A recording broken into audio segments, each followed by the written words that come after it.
Good morning and welcome to the Planning and Placemaking Committee of the 12th of July 2023. I'm Councillor Ian Massey, the convener of this committee. I'll now introduce the top table to you.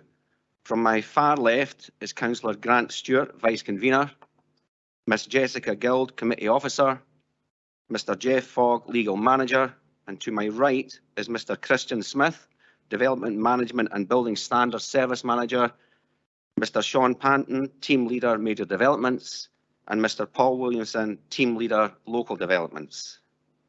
Housekeeping again is, as this is a hybrid meeting, members joining virtually are reminded that if you leave the meeting during consideration of any application, you are unable to participate or vote on that item when you return to the meeting.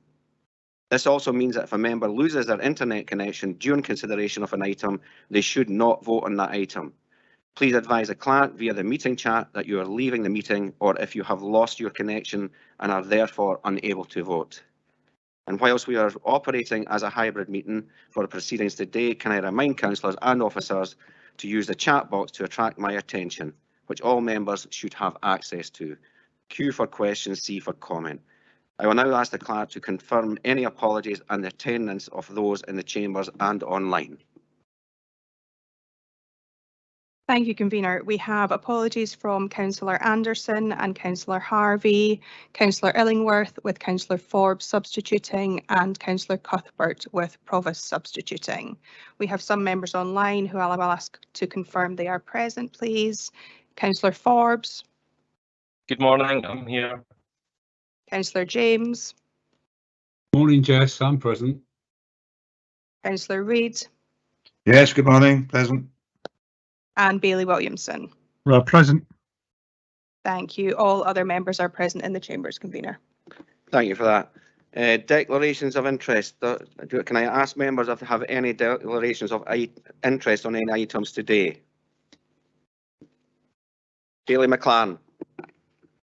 Thank you, Convener. Yes, I'd like to declare a non-financial interest in item 5.1 on the agenda. Thank you, Bailey McLaren. The minutes of the Planning and Placemaking Committee of the 14th of June 23. Can I ask the committee to agree the content of this minute? Great. Thank you. We do have deputations today. Can I ask the committee if they agree to hear deputations on item 5.2.1? Agreed. Thank you. Bailey McLaren, could you? Thank you.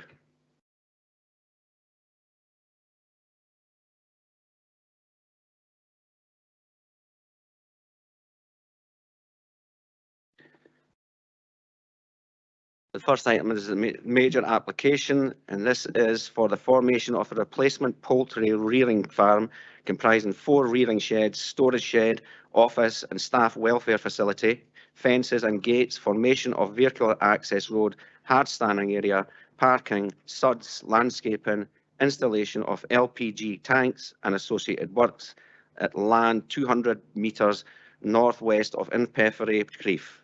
And to introduce the report is Mr Sean Panton. Thank you. Thank you, Convener, and good morning, councillors. The first item on the agenda today is a replacement poultry farm in a rural area near Creef. The existing operation is a breeder laying farm producing fertile eggs. The new facility would be a pedigree rearing farm that would hold a maximum of 6,500 birds in each shed, totalling 26,000 birds. These birds are not to be reared directly for meat, but for selection for breeding stock. The new facilities are intended to modernise and repurpose the existing poultry farm, designed to maximise bird welfare and environmental sustainability. It should be noted that only one objection was received regarding the proposed development, and the application is only with you today as it constitutes a major development. I will now take the committee through a short presentation to detail the proposals further. Next slide, please. This first plan shows the location of the site. The site is located some 2 kilometres to the east of Creef and is immediately west of the C472 road. The proposed site is surrounded by arable farmland to the north, south and west, with trees along the eastern boundary, particularly beyond the public road. Two existing semi-detached farm cottages, shown by the small yellow star on the plan, are located to the southeast of the site and have recently obtained planning permission for their demolition and replacement with a new dwelling house. It is indicated that the owner of this house would be a farm manager associated with a new poultry farm. Next slide, please. Here we have an existing site plan. The grey shaded area is the extent of the existing buildings, and the pink dotted area shows where the new buildings will be located. The site access is obtained from the existing parking area to the northeast boundary. Next slide, please. We now move to the proposed site plan. Here you can clearly see where the new buildings are to be located. You can also clearly see where the suds basin, landscaping and parking areas are to be located. The amenity building is less easy to spot, but is attached to the main buildings next to the car park area. The LPG gas tanks and the cycle parking facilities are also sited here. Next slide, please. Here we have the proposed elevations. The scale of the units is broadly what is expected of a development of this nature. Each shed is approximately 96.8 metres in length, 24.1 metres in width, and 5.6 metres in height. Next slide, please. We now move on to a series of photographs. This first photograph shows the adjacent C472 road when viewed from the existing access point. Next slide, please. This next image again shows the adjacent road looking towards the existing access. Next slide, please. This photograph shows the existing poultry sheds when viewed from further north on the C472. The orange arrow points towards the existing buildings. The new buildings will be to the right of these. Next slide, please. This image shows the existing buildings and LPG tanks when viewed from the parking area. Next slide, please. This final image shows the existing buildings when viewed from the south. The new buildings would be roughly where the pink arrow is pointing. Next slide, please. Thank you, Convener. That now concludes my presentation. I will leave members with the proposed site plan for reference. Thank you, Mr. Panton. Do you have any questions for officers?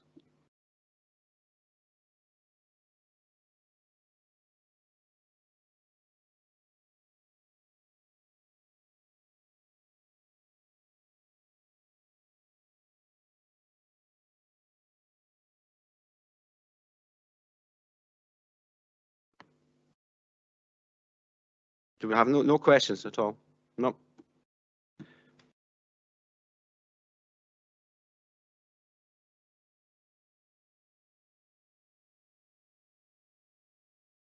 As there are no questions, can I take it that planning permission is therefore granted? Agreed. Agreed. Planning permission is therefore granted. Thank you.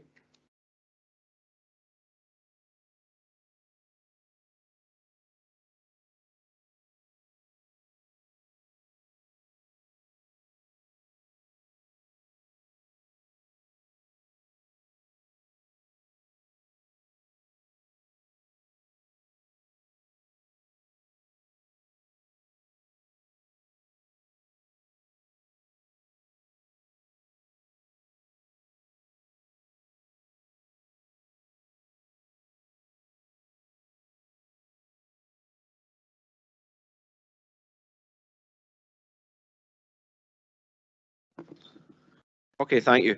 We'll move on to the second item on the agenda today. It's for the erection of 3 dwelling houses and associated landscaping access at Wester Balgeddy Farm, Wester Balgeddy, Kinross. And to introduce the report is Mr. Paul Williamson. Thank you. Thank you, Convener, and good morning, councillors. The second application on the agenda today is for a small-scale residential development of 3 dwelling houses on a site of recently demolished agricultural buildings in Wester Balgeddy. This application has ultimately been referred to committee today in light of the receipt of 11 letters of objection to the proposals. Reasons for the objection relate to the alleged conflicts with policy, impacts on visual amenity and the character of the conservation area, materials, light pollution, drainage, traffic, noise and loss of open space. In addition, 13 letters of support were also received, and I will now take the committee through a short presentation to detail the proposals further. Next slide, please. This first plan shows the location of the site within Wester Balgeddy, which is 2.5 miles east of Milnathort. The site is located within the original Fermtown, which forms part of the conservation area of the settlement, while the western part of the village comprises more modern development. Next slide, please. This first slide shows an aerial extract I skipped it, sorry. Sorry, excuse me. First slide shows the site plan, which shows the layout of the 3 dwellings of linear form, which would be over an approximate footprint of the buildings recently demolished. The tail extending towards the southwest is to accommodate the drainage proposals associated with development. Next slide, please. Next, we have the proposed sections from the north and south respectively. The scale of the dwellings is shown with the topography falling away from east to west and the outline of other existing properties adjacent for context and to illustrate how the development would be accommodated into the local land and townscape. Next slide, please. Next, we have the proposed elevations of one of the house types for illustration. As outlined in section 4 of the committee report, the external finish of the dwellings is primarily black painted vertical timber cladding with zinc roofs, as well as a small section of green roofs. Windows and doors would be dark grey powder coated aluminium frames, and there would be some solar photovoltaic panels to some sections of the roof. Next slide, please. The next slide shows a more detailed site layout and includes the positioning of dwellings, associated garages and car parking. Next slide, please. This last slide shows the intended drainage arrangements for the site together with the provision of associated surface water drainage. Next slide, please. We now move on to a series of photographs. This first photograph shows the access point to the site from Dryside Road following the demolition of the previous agricultural buildings on site.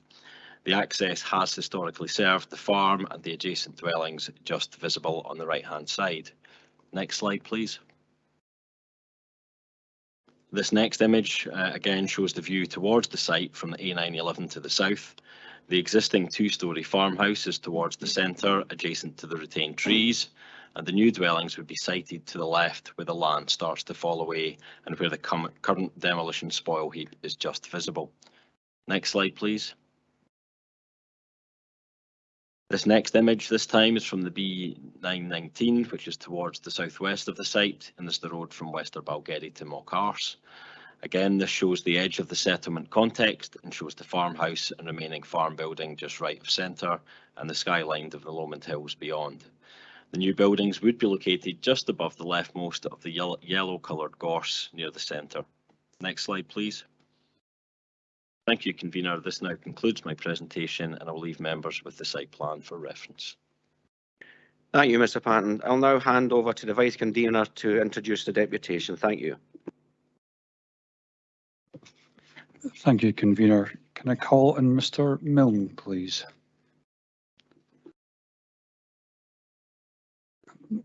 Mr. Milne, you have 10 minutes for your deputation. I will give you a prompt after 9 minutes, so that gives you a chance to sum up. So once you're prepared, I'll start the clock when you're ready.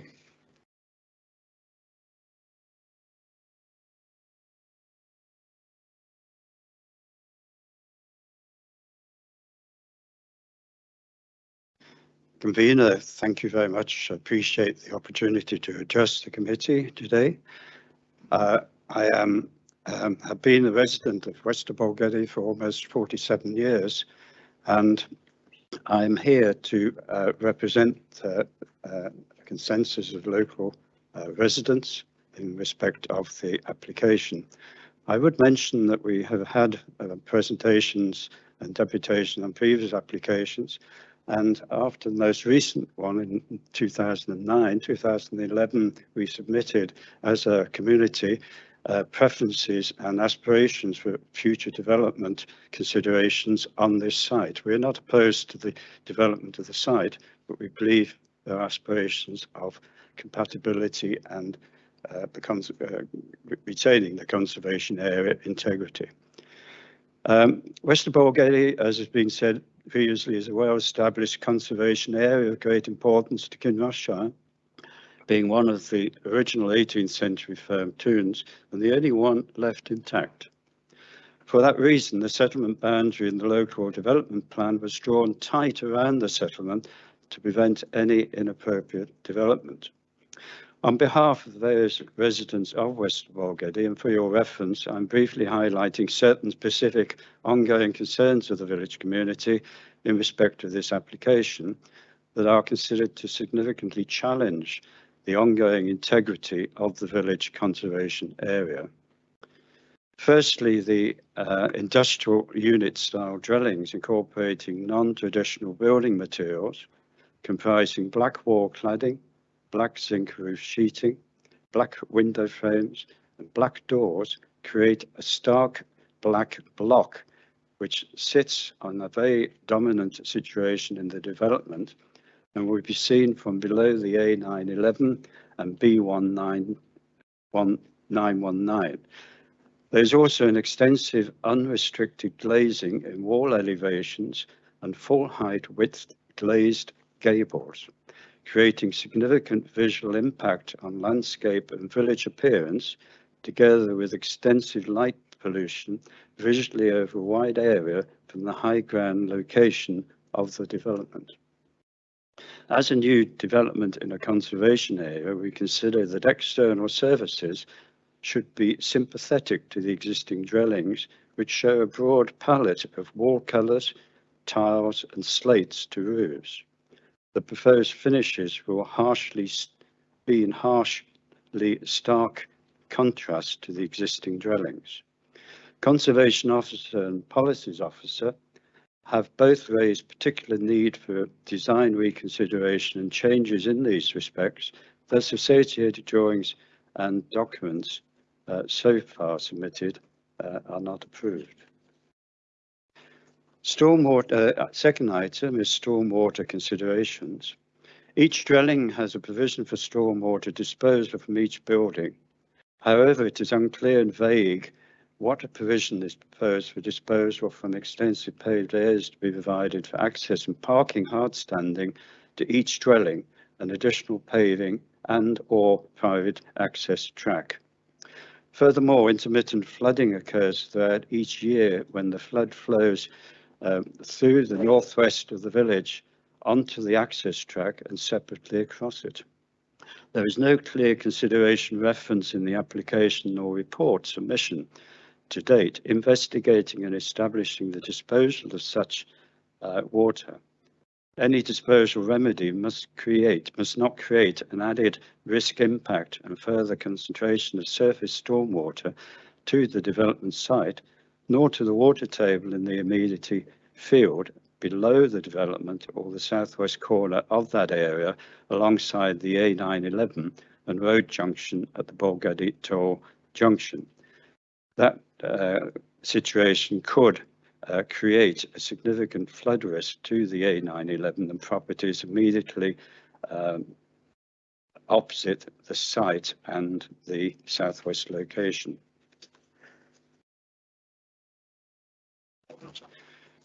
Three, the planning application refers to the installation of solar panels, but there is no consideration or reference in either of the Planner's Report 23/209 nor Conservation Officer's observations in these respects. The developer's marketing website also refers to solar panel installations. No such installations exist within the village and would be in conflict with conservation area objectives.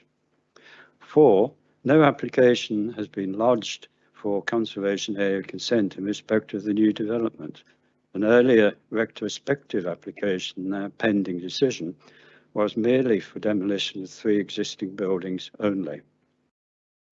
Having regard to the foregoing concerns and the planning application so far submitted, significant development considerations remain unknown and unresolved.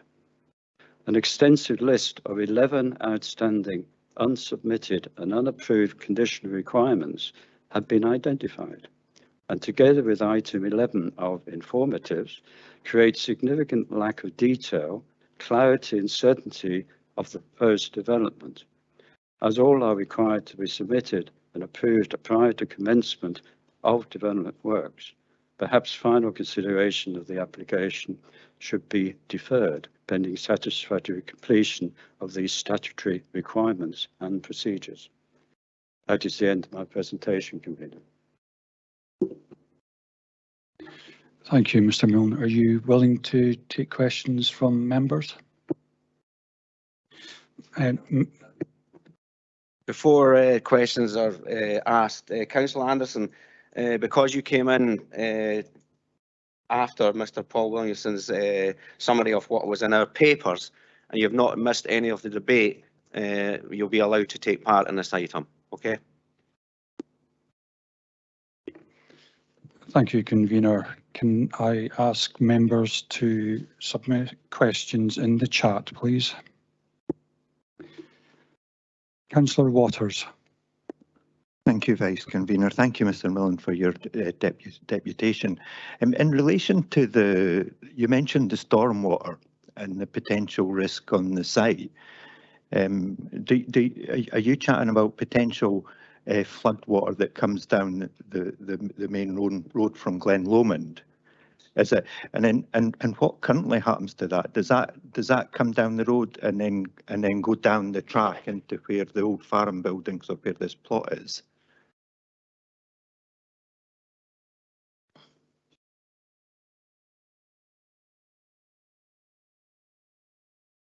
Sorry, my fault.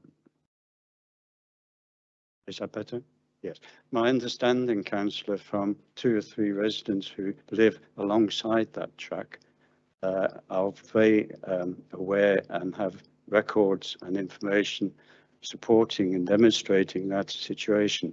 I live actually on the A911 at Levenbank by the Bulgari Toll, but I'm immediately below the development and the amenities field that is above me, and that is why I'm concerned equally about any impact of flood flow being put additionally into that field, that puts my house at risk to possible flooding. There are many old sinks and water channels in that field area, and I do not wish to see that impacted by additional input of stormwater.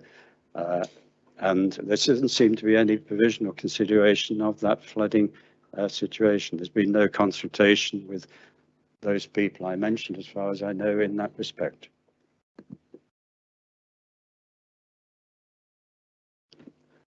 Thank you. I'm just, what would be the difference between what is currently happening, if that's already happening during storm events? And I know in that area there have been a few years ago some major storm events, and what would happen as part of the development that isn't already happening?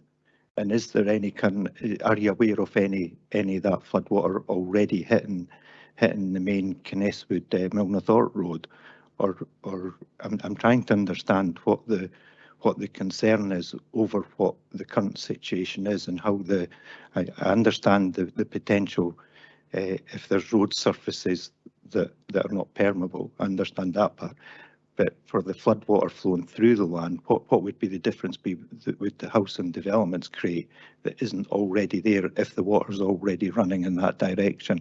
Thank you.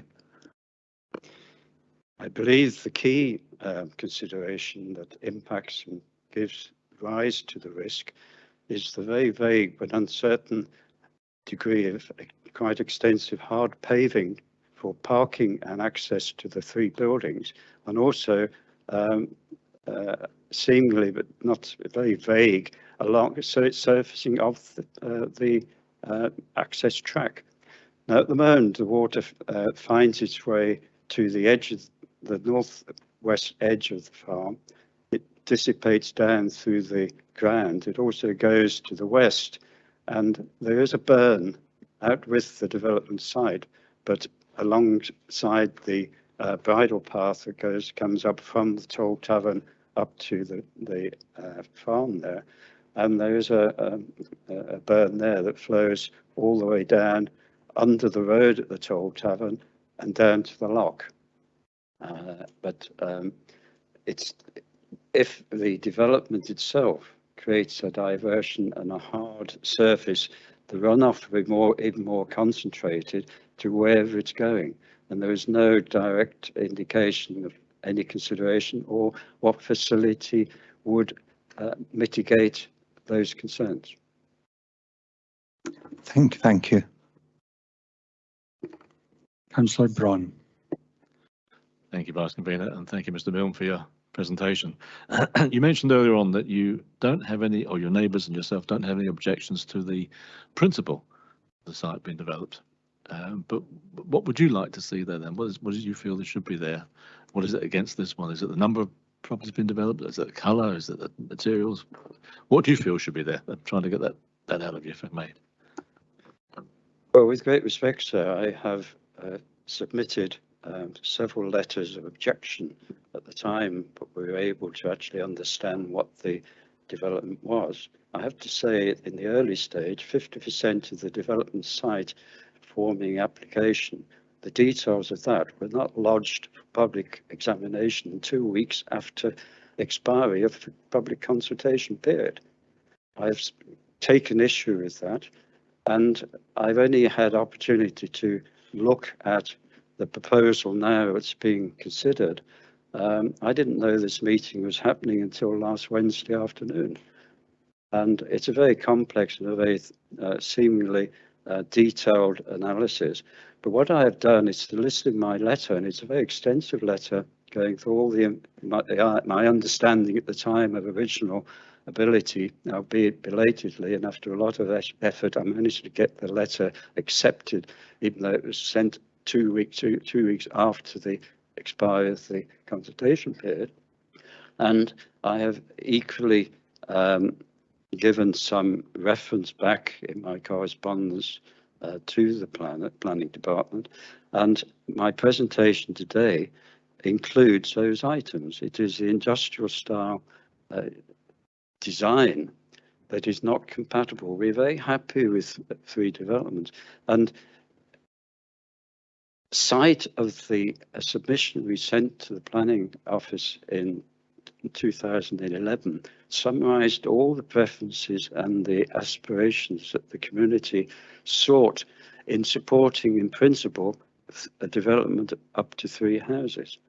And that was acknowledged by Ms. Littlejohn as being the very first positive response and submission to the planning office from any village community in the region to assist the knowledge of aspirations and preferences to any future developer, to assist the process and make it as positive and as meaningful and a little swifter than having to go through these procedures now. My being here is merely to extend that, but on the basis that in principle the development of the site is not at issue.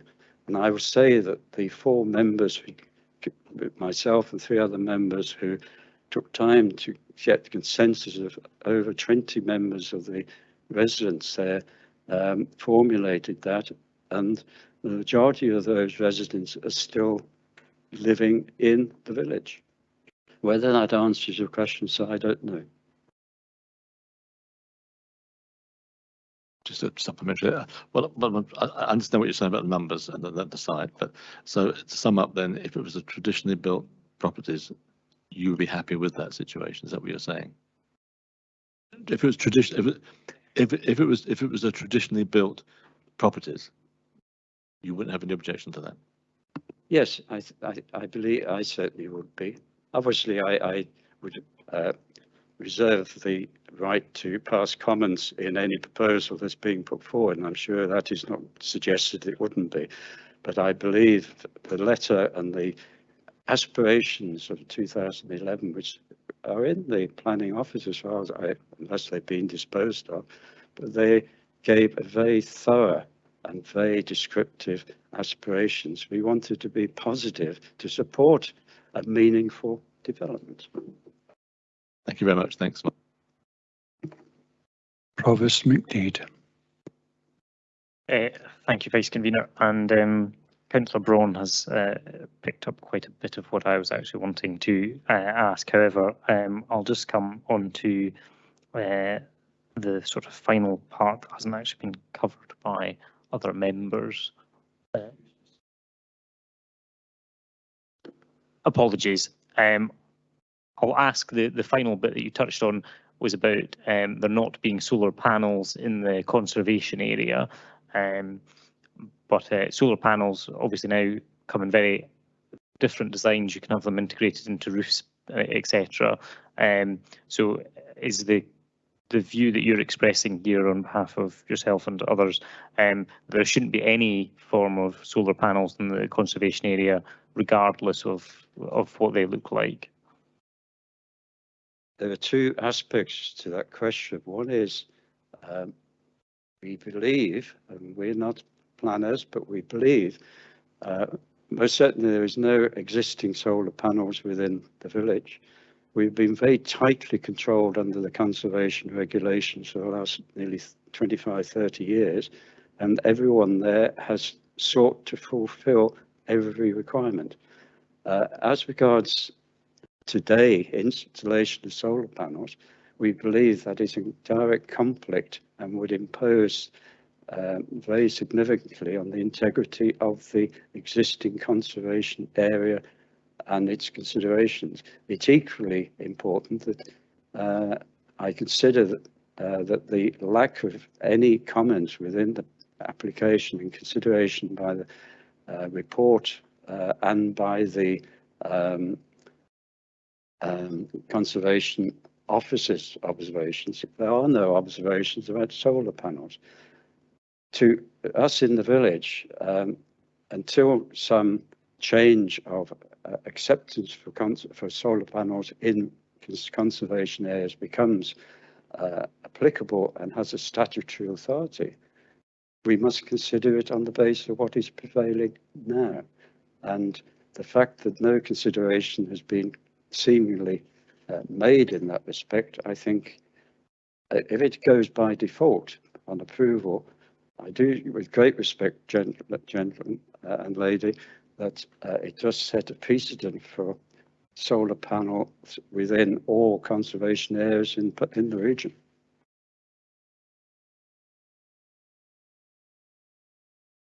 Thank you very much, Mr. Milne. Thank you, Mr. Milne. There's no further questions and you're free to go. Very good. Thank you, Convener. Thank you, Committee.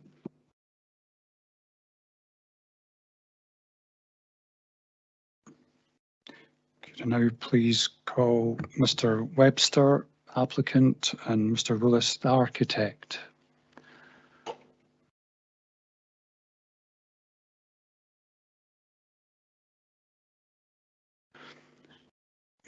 Good morning. As with Mr. Milne, you've got 10 minutes for your deputation, and I'll give you a prompt with 1 minute to go. Okay, whenever you're ready. Good morning. I'm Robert Willis, the architect for the proposed planning application. Thank you for summarising the application this morning and the positive comments. I take on board Mr. Milne's comments as well. I think most of the proposed design development has been summarised in our application drawings, in our design statement, which outlines a lot of the decisions that we've taken and made. I won't repeat most of that, but I will sort of summarise the general principles. I'll also refer back to the letter that Mr. Milne mentioned from 28th of April 2011, which set out the residents' preferences for any proposed development. From the outset, I think that has informed the development of the design. The residents of the village had set out a strong consensus for there to be a redevelopment of the existing farm buildings, a preference for 3 dwellings to be created, no impact on the round yard, which is at the heart of the village, and for the development to be within the area of the existing agricultural sheds, which are now demolished. They looked for random design and height, stressed a preference for single or 1.5 storey buildings. They would like each dwelling to have its own garage and sufficient parking, and the landscaping to be conditioned. They also noted a preference for drainage to be undisturbed in the village. We've obviously taken some of these comments on board. We've had to develop them, as we do with all proposals, as we see fit. The original design approach agreed that there should be 3 dwellings on the site. Previous applications which we considered were for 7, 9 dwellings, all refused. We had considered 5 dwellings, but consider this to be an overdevelopment of the site. So we did subsequently agree that 3 dwellings on the site, reflecting the views of the residents, was appropriate. The form of the houses has been informed by existing properties on the site. The round yard is a long, linear, simple form. There were 3 original blacksmith buildings on the site, long, linear forms. The proposed forms reflect the original farm town. We would slightly disagree that the farm town is original and undisturbed. There's been recent planning permission and there are new dwellings within the site, so there's development within the area. The design, as I say, the form has been developed from the existing houses. There's been some comments on the proposed materials and the proposed finishes. Initially, if we considered that the buildings proposed be almost a replica of the properties that are there, stone finished slate roofs or rendered finished clay roofs, our concern is that they can't easily be read as a modern intervention on that site. I think we want people who visit the village or live in the village to appreciate that these have been added to the site, and we do want them to deliberately contrast from what is there and what is original. In terms of the material, I think we've had some back and forth conversation with planning. We believe that the materials proposed are appropriate. We've justified that with images and precedents and visuals of the proposed development. We believe that the dark tones, which are not a stark black, I mean, it's never intended that these would be a stark black development. And we believe that they will provide some blend into the landscape when viewed along the approach. I think I'd also like to respond to some of the comments from Mr. Milne with regard to other items that were concerned. Stormwater and surface water has been dealt with in detail. The engineer has submitted existing and proposed land overflow surface water. This has been agreed with SEPA. There's no detrimental impact from the proposal, and that's been accepted.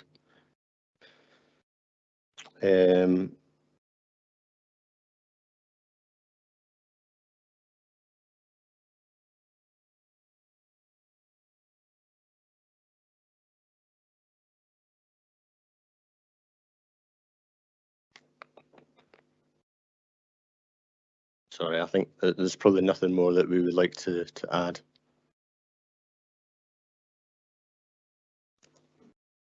Jess, can you check and see if everybody's online? Yeah. Yeah.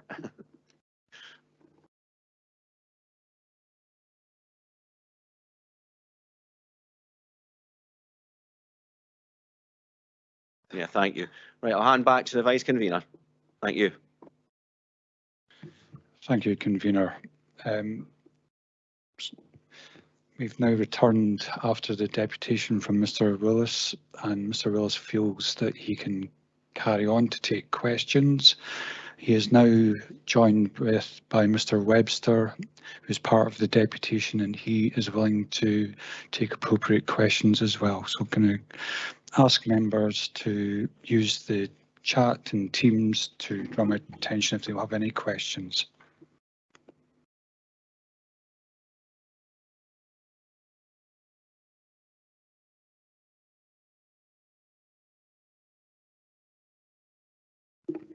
Councillor Waters. Thank you, Vice Convener, and thanks for taking the question, Mr. Willis. Here, when you read the comments on the application from residents, there's quite a mixed bag of comments that come out with support. But one of the major themes that seems to go through it all is and you touched it in your deputation a little bit about the most people see favourable with the form of the building and everything. It seems to be the material or black covering that people seemingly have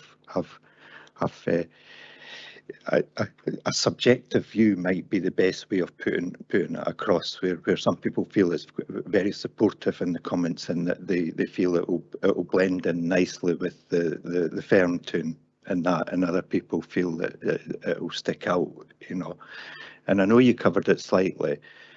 Can I ask you just to expand a wee bit on as the architect, how you feel it enhances the firm? I know you mentioned it a little bit about the buildings and the form and the way they're running, and you feel that it felt in, but just more from the colour bit, and it was good to hear you say that it's not like black, because I've seen burnt large on buildings, which is just amazing, and having looked at it once before, I shouldn't be giving comments here, should I? but just in context, that sometimes things are not as sticky out as you think they are on a drawing once they're done. So can I just ask you just to expand a wee bit on that, please? Thank you. Yes, of course. Thank you for your question. I perhaps rushed through our conversation or our statement on the colours as part of the deputation, so I appreciate the question and giving us a chance to clarify that. I think through the design process, through our supporting information submitted, we've made it quite clear that there is a design need for there to be a contrast somewhere in the proposed development. We've chosen to reflect the form of existing buildings on the site, and the contrast is provided in the materiality and the finish of the proposed development. The reason that we have gone for timber on the walls and zinc on the roof is a mixture of sustainability, the fairly sustainable materials. They'll be locally sourced, the timber from Rosswood, which is a locally based supplier. In terms of the finish, and it's interesting that you pick up on how we communicate the finish and the colour on drawings. One thing that we found quite interesting is that when we look at the representation of that cladding on our drawings, on our screen, it looks a little lighter than it does when we look at it on the online portal. It comes across quite dark, quite stark. It's a very difficult finish for us to communicate the reality of that in sight. I think a dark black stained timber is actually quite a warm material. Sunsets, it will reflect the warmth of the sun. During the day, it will reflect the blue skies. If you see a black car, the car's not black. It reflects the environment around it. We quite like the black larch because it does similar. There were comments that perhaps they should be natural timber. Our concern with natural timber is that it will weather, it will silver over time. And that silvering will be different on different elevations. Some elevations are exposed more to the sun, some are protected. So you'll get an inconsistency. If we apply treatment to the timber, it overcomes that inconsistency. And there are various nuances to that we can apply. We can apply a black paint, or we can apply a black stain. The black stain would probably be our preferred choice because it still expresses the wood. You still get the grain of the wood showing through. It's not a flat black, okay? It's not going to be a plastic black or a metal black, which is a very solid flat finish. This is still very much going to feel like a timber finish. We submitted some precedents. I'm not sure if there are any documentations. Black cladding actually on timber looks very good against stone. And we're going to reuse some of the stone reclaimed from site on the elevation. So there will be a breakup of the elevations, and that moves quite nicely, actually, we think, from the site. So the closer we are to the heart of the village, there's quite a lot of stone used in the elevations. As we slope away from the village, that use of stone kind of diminishes and the larch cladding increases. The black larch against the stone actually looks really nice because it picks up some of the darker tones in the stone. You know, you get the soot staining in stone, you get natural dark tones in stone, and it's actually quite a nice balance. The zinc roof is then a kind of gradual reduction of that finish. It's a bit more like the slate material, so it's a bit more reflective of the other materials in the village. From a landscaping point of view, when you approach the village from the west, it's set against the backdrop of the hills. There's a nice tree line. I think we demonstrated in an earlier slide that black tone would shade in. It would blend in with the tree line. So I think from a landscaping point of view, from a village point of view, we believe that it is a sensible material. Thank you. There appears to be no further question. Oh, Councillor Reid. Thank you. I hope you're feeling all right, Mr. Willis. Oh, it sounds a nasty fall. I live in a development which sounds as though it's very similar to what you're proposing, zinc roof and timber cladding, but not all the cladding is the same colour. We've got weathered wood, as you described. We've got some are black and some are a much lighter colour, but that's all individual owners' preference. Is there any chance that could happen in this development? Thanks for the question. We're obviously proposing a development and conservation area, so fortunately we do have to have conservation consent for, planning consent for a lot of the proposed alterations here. So if somebody did want to change the colour, that would require planning. I think for similar context, there'll be control over whether people want sheds in their garden, if they want to put fences up. So fortunately here we are quite well controlled in what would be permitted in terms of alteration. So, permission would be required for that.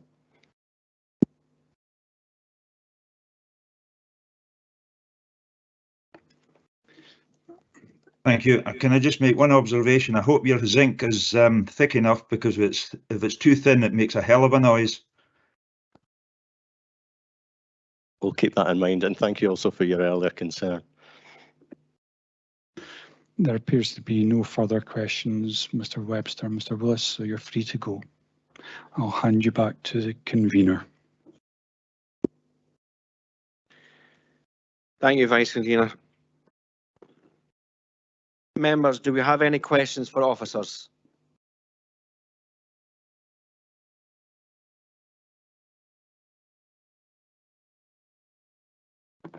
Provost McDade. Thank you, Convener. Yes, I wanted to, and I apologise for my, I have less awareness of the PKC development plan than I do the Cairngorm National Park development plan, because I do planning there on a monthly basis, whereas I don't do it here in quite so regular, so you'll have to forgive me, perhaps. Around the solar panel issue in conservation areas, I had assumed that provided planning consent was approved, that solar panels are allowed in conservation areas. They're just not allowed if there isn't planning permission. Is that not the position? I'm pretty sure from reading the energy side of this that is the position.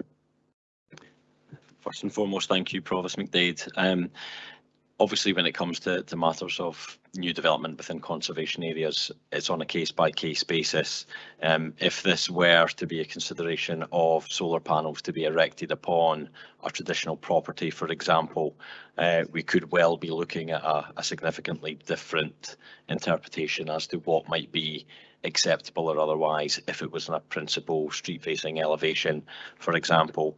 Obviously, the context in this instance is, 3 redeveloped brand new properties, each of which have to meet modern living standards via Condition 10. There is a requirement to achieve the reduction in respect of carbon emissions and such like.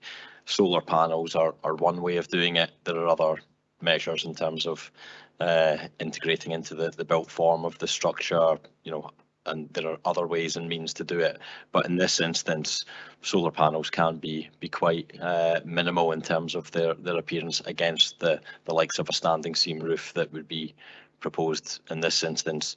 Taking that into consideration with distances to the likes of Dry Side Road, etc., the way the buildings are set back, the way they're partially hidden behind quite a high wall towards Dry Side Road as well, all leads us to find that to be an acceptable solution in this instance. But it doesn't by means just allow solar panels in any circumstance within conservation areas. It's very much each on its own merits.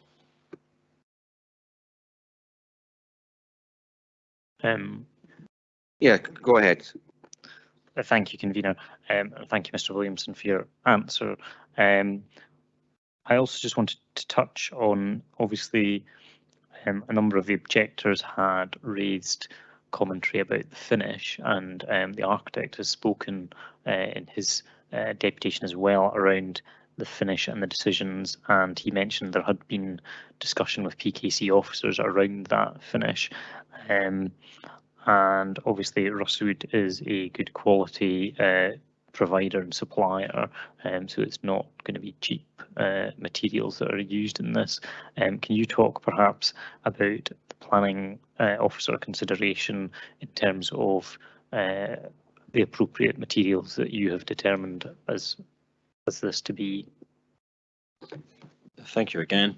Obviously in this instance the proposals that have been tabled are the ones which have come in with the application itself. Within conservation areas, we do seek to protect and enhance the character of those areas.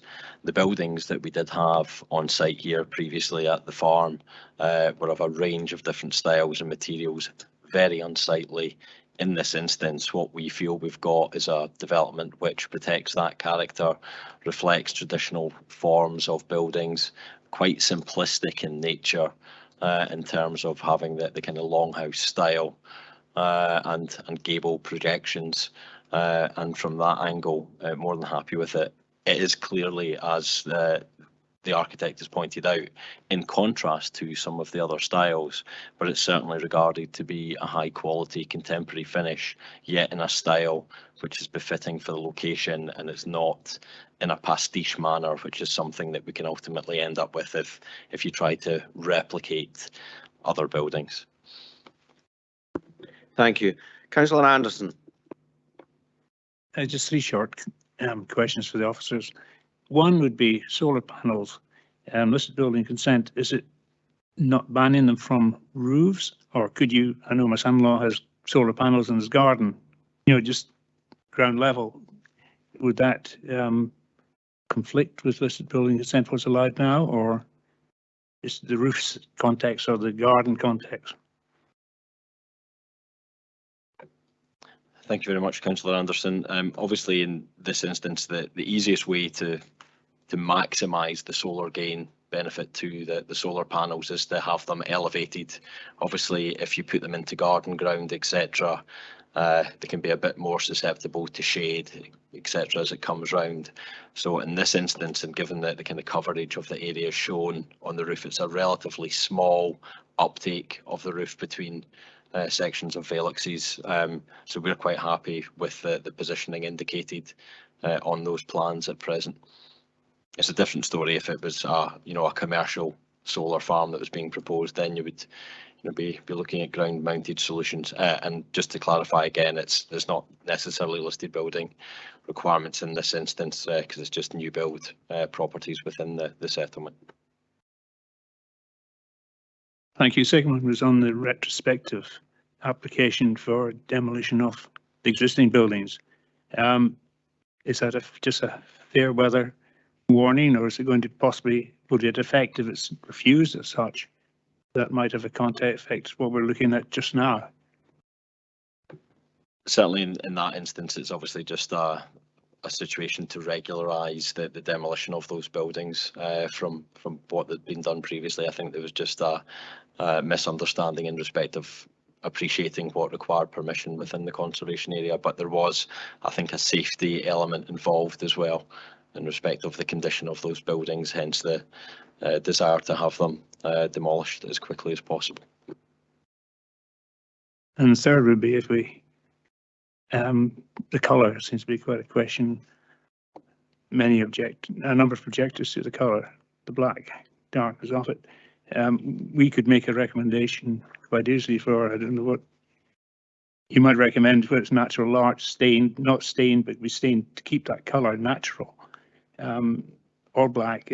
We could make an amendment to the plans as such, recommending that it should be not black, but a different colour. Is that something that we could quite easily apply to this application? Thank you again. If members are so minded, yes, you can obviously stipulate that, but certainly from our perspective as planners and also our conservation officers, we're more than happy with the use of black in this instance. Councillor Waters.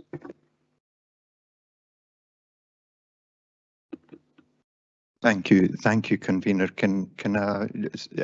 Got 4 questions, but one's a kind of supplementary on Provost McDade's question and Councillor Anderson. When you, as part of the process, if this committee is minded to pass this application, and when they're looking at the finish on the building with the black, and the architect mentioned that, you know, and my assumption here is that they'll test paints or stains and work out what's best. Is there a stage where they have to come back to within planning or building control to get approval for the exact level of blackness, if that's a term? Thank you, Councillor Waters. As it stands just now, there isn't a condition in respect in terms of the provision of samples or exact colour matches. Obviously, we go on the basis of the details that the applicant has put in at present. We could add a further condition to add it. It would probably be more commonplace to utilise it in an instance where it was perhaps an extension onto a listed building, etc., that we'd want to maybe physically look at it. But because this is a new build in its own context within the farmyard, it wasn't deemed necessary in this instance. But obviously it's up to members if they think it would merit a condition for details to be submitted. But otherwise, as officers, we're satisfied.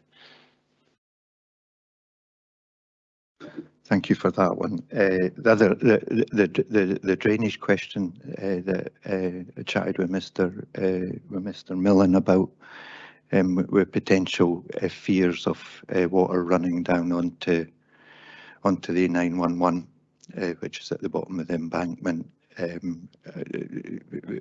Is there any comment from officers over any fears of that? And that kind of probably brings in the permeability of the surfaces, the roads. Thank you again. In that respect, obviously they've gone to some lengths with their engineer to provide updated foul and surface water drainage arrangements, to which the council are satisfied with the details that have been put in. It's, you know, fairly significant surface water cellular storage that's proposed within the site, and obviously that's going to pick up on anything that comes off the access road from Dryside Road to an extent as well. But certainly we're satisfied with that, and obviously SEPA are as well. I've had correspondence of some people concerned about the waste collections as well. Is that a planning concern? Is it? Certainly from our perspective, the provision of waste collection would be expected to be at the nearest point to the adopted road network. Obviously at present that would be towards the north with Dryside Road. Obviously that is a shared access, I think, with multiple owners upon it. We don't have it down as a specific condition at present. It would obviously be expected to be taken there on bin collection day, and there's no refuse vehicles expected to be going into the site, but we could add a condition for details of a adequate bin storage area to be submitted to and approved by ourselves if members deemed it necessary. Thank you. And the last question, again, just quite an easy, is Mr. Millen in his deputation mentioned concern about light pollution. I'm not sure, you know, a bit more detail, because it's more, he was more concerned about the kind of passive ambient light coming from the house rather than floodlights or anything. Is that from a planning perspective, where you've got an ambient light and you're using windows, is there generally concerns over big glassed areas or? Thank you very much for that. Obviously, in this instance, the use of large glazed areas is quite a contemporary feature, quite commonplace to have that in a variety of developments. Where it's south facing it as well, there's obviously benefits from passive solar gain as well. But yes, from the perspective of light nuisance, that would be more if there were floodlighting, etc., things like that. That's not proposed in this instance. And with distances of over 100 metres down to the public road to the south, it wouldn't be a concern of ours in respect of impacts on adjoining property. That's great, thank you. Thank you, everyone. In light of there's no further questions, I'll propose a motion that we grant permission for this item, subject to conditions contained in the report of handling. Councillor Reid, you're going to second? Sorry. Yes, convener, happy to formally second. Can I come in?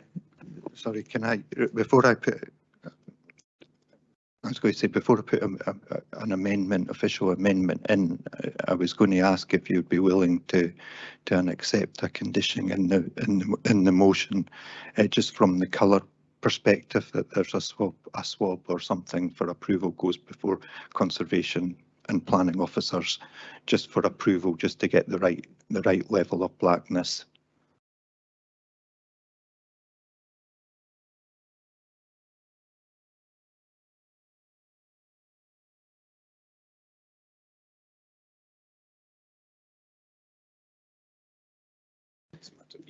Yeah, I'm amenable to do that, to put and incorporate that into the motion.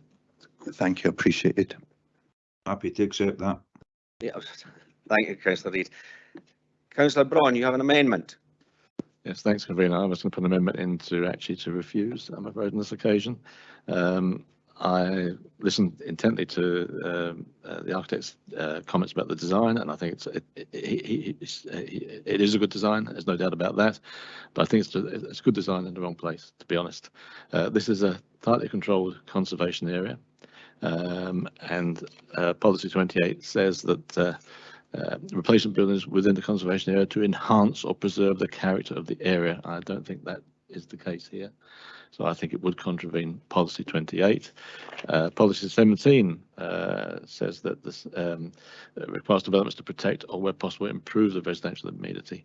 I don't think that's the case here, so I would say it contravenes Policy 17 and Policy 1A as well. As I say, I think the design is fine, but it's just in the wrong place. This is a conservation area, tightly controlled conservation area. I just think it's the wrong design in this place. So I don't know if we have a seconder. If not, I'll have to withdraw, but if we have a seconder, we'll see. Thank you, Councillor Braun. Do we have a seconder for Councillor Braun's amendment?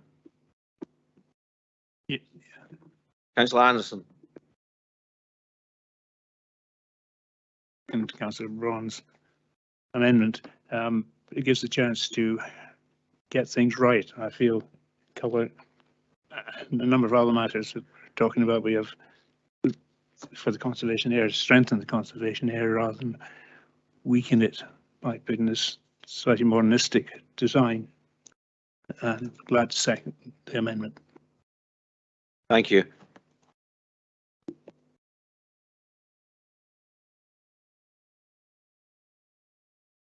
Just allow me a moment to check in relation. Yes. Yeah. Right. Happy to go. I'll hand over to Jess. I do apologise. No, I'll waive out my right to sum up. Councillor Braun. No, I'm happy to stick with what I said already. Okay. Thank you.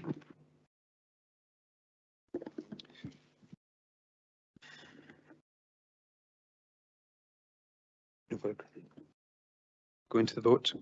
Right, thank you, convener. The motion in that case is by yourself, which is to approve the application in accordance with the recommendation in the report of handling.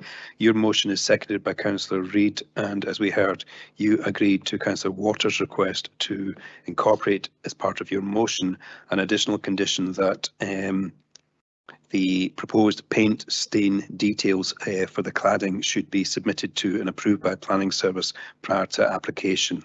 The amendment is by Councillor Braun, seconded by Councillor Anderson, which is to refuse the application on the basis that the proposal constitutes a breach of policies 28A, 17 and background policy 1A being inappropriate and failing to preserve and enhance the conservation area of Wester Balgeddy. I'll pass over to my colleague to take the roll call vote now, convener. Just give me a second there. Councillor James, you have a point of clarity?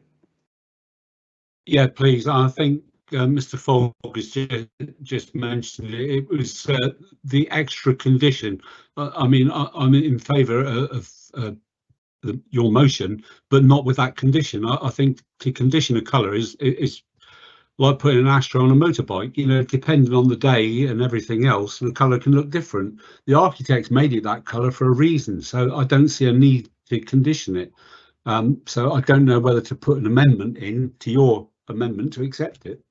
I don't know. And would I need to put an amendment in to remove that condition that you've just put in?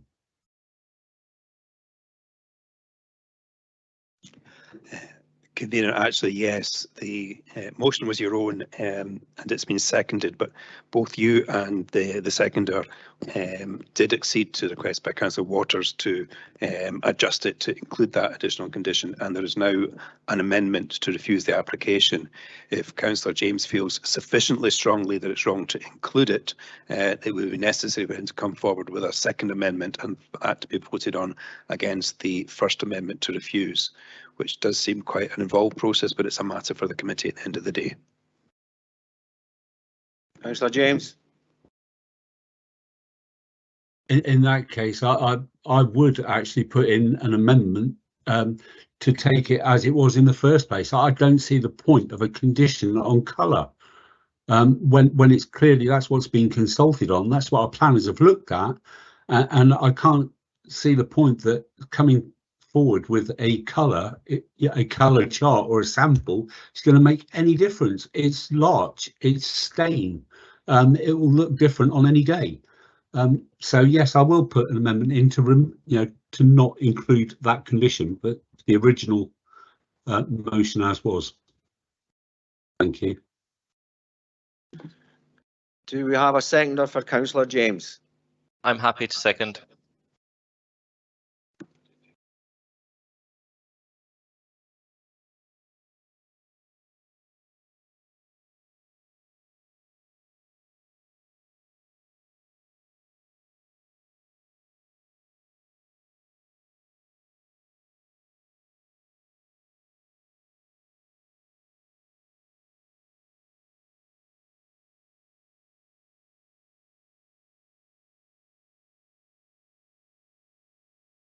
In which case, we now have a second amendment to approve the report, the application in terms of the original report without the condition, and it'll be necessary to have the roll call vote of the second amendment against the first amendment to refuse for that can be voted on against your first motion.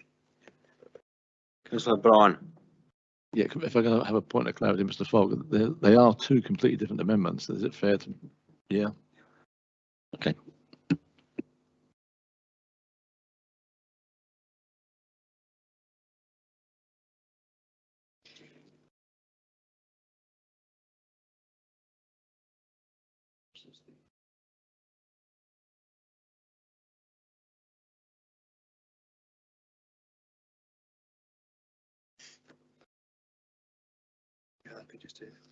Second amendment against the first amendment. Yes, I don't know if you want to sum up again, just for folks' clarity, or do you want me to? I don't know if everyone's clear. Could we just have a sum up, please? I think just for clarity. We're doing that now. The meeting needs to be clear, convener, that what requires to happen now is that the committee votes on the second amendment against the first amendment. The second amendment to it being to approve the application in terms of the original report, and the first amendment is to refuse the application for the reasons that are previously confirmed by Councillor Braun.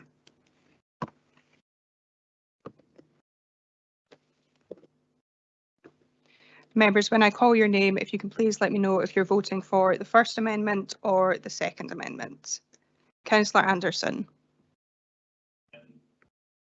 Councillor Braun. First Amendment.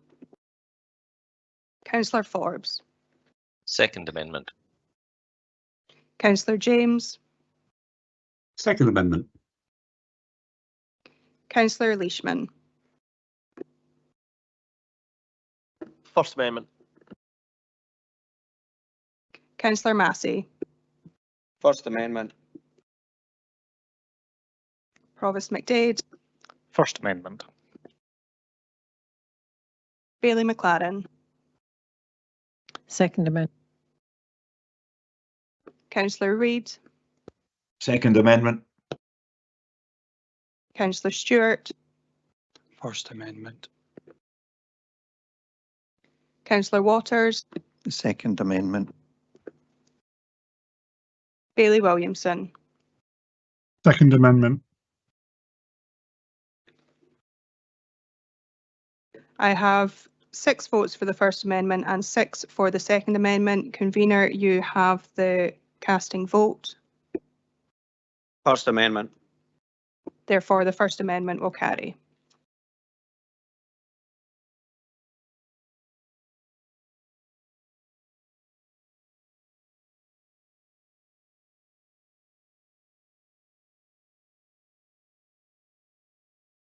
So, members, we will now vote with the First Amendment, which remains the amendment, to refuse the application, and against the original motion by Councillor Massey and Councillor Reid to grant the application with the condition which has been accepted into the motion for sample finishings to be submitted to planning officers as part of the application. When I call your name, please let me know if you're voting for the motion or the amendment. Councillor Anderson. Amendment. Councillor Braun. Amendment. Councillor Forbes. Motion. Councillor James. Motion. Councillor Leishman. Motion. Councillor Massey. Motion. Provost McDade. Motion. Bailey McLaren. Motion. Councillor Reid. Motion. Councillor Stewart. Motion. Councillor Waters. Motion. Bailey Williamson. Motion.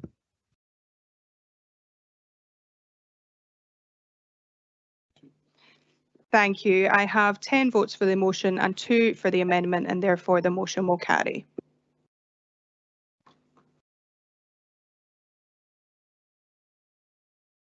Right, thank you, everyone. That means that the motion is granted, subject to the planning conditions contained in the report of handling. Thank you. Councillor Braun, you put. Oh no, sorry, that was that previous. I lost track there. Do apologise. Right, thank you, everyone. That ends today's meeting. So thanks to everybody for attending, and thanks to everyone online. Thank you.